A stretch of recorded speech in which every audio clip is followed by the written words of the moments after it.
Alviso noon ride. Okay, so I've been inspired to make this by Jeff from NorCal Cycling Videos, who regularly rides these informal crit races and quite frankly utterly dominates them. So he makes these really cool videos about it. I'm pulling one up here. Now it appears that he may be out of commission for a little bit as a new father. So by this, congrats, and I figure somebody should step up and take over for the time being. Okay, first a couple words on the ride itself, and I will just quote the illustrious Christopher Fortuna here on the Alviso Facebook group.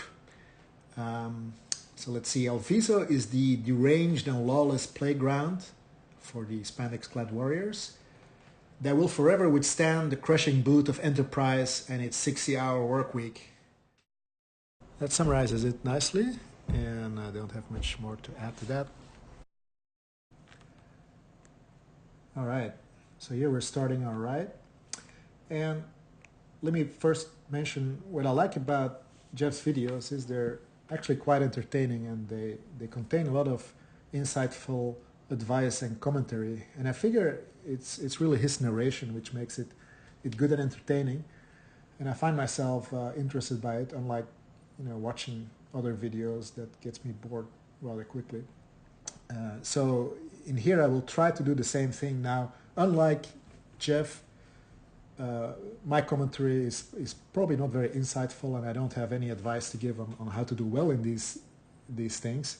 However, what I can do is I can show and demonstrate you what not to do if you want to win or do well here. So also, unlike Jeff, you will have to deal with my fairly pronounced Flemish accent, but this is cycling, so that's okay. It would have been worse if it were baseball. So anyway, so we're going here with the pack on the ride, and first thing of what not to do, first advice what not to do is stay in the back too far. So I'm here far in the back and kind of relaxing, and all of a sudden we need to slow down. There's a car coming in this left-hand corner, so there's a gap opening up, and I have to do a pretty hard effort to just get back and stay in the wheels here. And these kind of efforts really sap energy, and in the back of the peloton or pack, the surges and lulls tend to be more amplified and pronounced than if you're in the middle or in the front. So again, not a good thing to be doing. So second illustration here, I'm again hanging out in the back, kind of relaxing. Meanwhile, some guys on the front are attacking here. It's a little hard to see, but you're going into the left-hander again, and you see some guys attacking and guys chasing. And I'm here going through the corner with the pack. It's a little wet here, so you have to be careful. So now one of those potholes is bumping my camera mount down, and it's actually the first time I'm using this camera, so I'll have to fix that. But so bear with me for a little bit. What happens here is that guys are chasing hard, and one of the riders here leaves a gap, and we end up on the straight section, and I find myself in the front having to close this gap. And I have to go really hard, 600 watts at 30 miles an hour for quite a while over this entire stretch. And so this really saps a lot of energy, and for no real good reason. So again, don't do this, don't sit too far in the back. So the pack here slows down by a car, so everything ends up getting back together. We're still early in the ride, and winding it up again. Now, on this day, there was a really strong headwind on this straight here, which is the normal finishing straight. Musually, there's a strong tailwind here, not today. And so riders don't want to ride very hard here, don't want to take much of a pull. And so here we're about halfway, and I decide to move up a little bit on this headwind section. And it's going pretty slow the pace, so I decide to put in a bit of a dig. Nothing too dramatic. I'm going 400 or 500 watts for a little bit.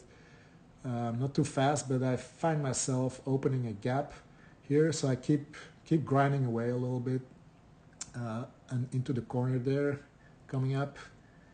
and I'm still working in the headwind here, so I'm not going very fast. You can see only 23 miles for that power. Not very efficient. So again, it's not the best place to attack, but you know, if you have a gap, it's people will have to chase you down. So it's worth keep grinding at it. So here is Donald showing up. He's always up for going in the breakaway, so that's good.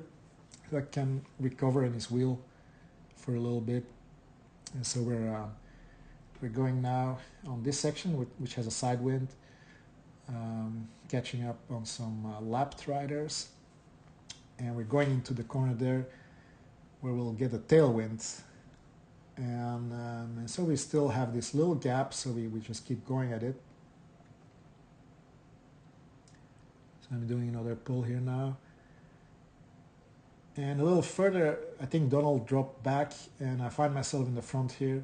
Again, my camera is kind of messed up, and there Blaine shows up, so he's doing a really hard pull here. I have to work very hard to just get onto his wheel. Now Blaine is a really strong guy, so that's good. So we can hope to keep this break going for a little bit. So I get into his wheel, and we keep going for a while. So I fix my camera finally, and we're now on the next stretch here in the headwind. And so here the wind is really starting to kill us and kill this breakaway. So we have to work really hard, again 300-400 watts for just sort of a measly speed of 22 miles an hour, which is not very efficient. Okay, so here we're about to get caught, and Blaine is going to do one kind of last ditch attempt here to stay away, but he's quickly chased down by the other guys, and I let myself get reabsorbed by the pack, and we'll try to save some energy before the final lap and the finishing sections. So here we're in the final lap. There is one guy a little bit off the front, and I should say my position here is actually pretty good. I'm in Ben's wheel and Brian next to him, so these are really strong guys. They tend to attack in the last lap. Now, I'm not much of a sprinter, so my best chance of success is really to try to follow one of their attacks or stay on their wheel and try to go with them and then beat them at the line. And today on a headwind sprint in particular is interesting. Now, as you remember, I'm going to tell you what not to do. So instead of kind of latching onto Brian's wheel, which I could do here, I kind of let myself drift back here on the outside of this corner, and then it gets wound up a little bit. I'm just too far back now. It's not terribly bad because there is, you know, this long headwind finishing straight coming up still, and a lot of people are going to just stall there. But I'm now so far back that any of these guys are, you know, leaving a gap. I will have to close it, and I'm in a terrible position to try to get the win. So here I'm kind of following the wheels, and guys are just going off the front now, left and right, and we're taking the corner here. So this is sort of the last section of tailwind, and we're getting a side wind now, and it keeps pace is winding up pretty good. Normally here my position would be just completely hopeless on a normal day, but again with the headwind today it's not as bad as it looks. Now here on the front, people are still attacking, and some of the earlier attackers are dropping off here left and right, and going into the final corner now. You can kind of see there are two guys that have opened up a gap here. I'm going to freeze the frame, try to show it, and so, you know, this is probably Jerome dropping off Brian up there, and it will be really hard, pretty much impossible to close that down, but we'll see what happens.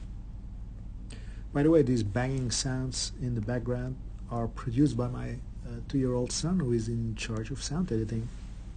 Here Ben is leaving a gap, so I'm kind of grinding my way, winding it up, trying to catch up on all these guys here, and I'm sort of doing this steady grinding effort to try to get up. Now these guys are actually sprinting or going to sprint for a second, so I'm not too far off, so I just keep the grinding effort, and I keep going, and I'm in the slipstream here.